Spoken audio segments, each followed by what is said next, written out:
উঠেছি লাঞ্চের থালি নিয়ে, গায়ে বিশাল জ্বর, আবার ঠান্ডা লেগে গেছে। মা আর আমি কম্পিটিশনে, ঠান্ডা লাগছে। এখানে আছে গরম গরম ভাত, আমরা ঠান্ডা লাগায় ডিপ্লোমা করেছি। হ্যাঁ, বিশাল বাজে ঠান্ডা পড়ছে। আলু পেঁয়াজ কলি ভাজা, তার মধ্যে আবার চিংড়ি মাছ দেওয়া, চিংড়িগুলো দেওয়া ঠান্ডায় গুটিয়ে গেছে। চিংড়ি এমনি গুটিয়ে যায়। শুটকি মাছের তরকারি করেছে, তা আবার লোটের শুটকি। দেখো রান্নার পর শুটকিটা কি সুন্দর আছে। আর হচ্ছে চিংড়ি শুটকি, এর মধ্যে আবার বড় একটা ডিম দিয়েছে, অনেক কিছু দিয়ে করেছে। এই রেসিপিটা তোমরা বড় ভিডিওতে পেয়ে যাবে। আর এখানে করেছে রুই পোস্ত। খাই, তিনটে আমার খুব প্রিয় খাবার।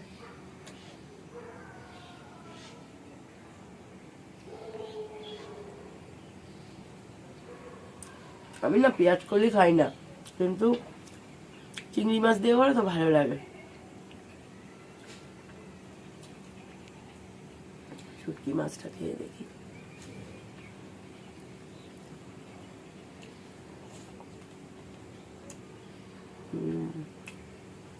ভালো লাগছে, ঝাল ঝাল। সাথে ডিম খেয়ে দেখ একসাথে, এটাই তো মজা।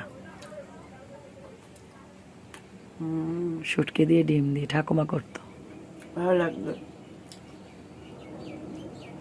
মাছটা খেয়ে দেখি,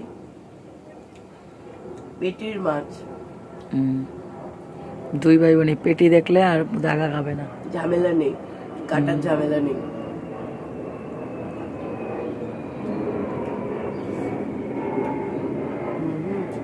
এটাও খুব ভালো হয়েছে, থ্যাংক ইউ। দারুণ হয়েছে।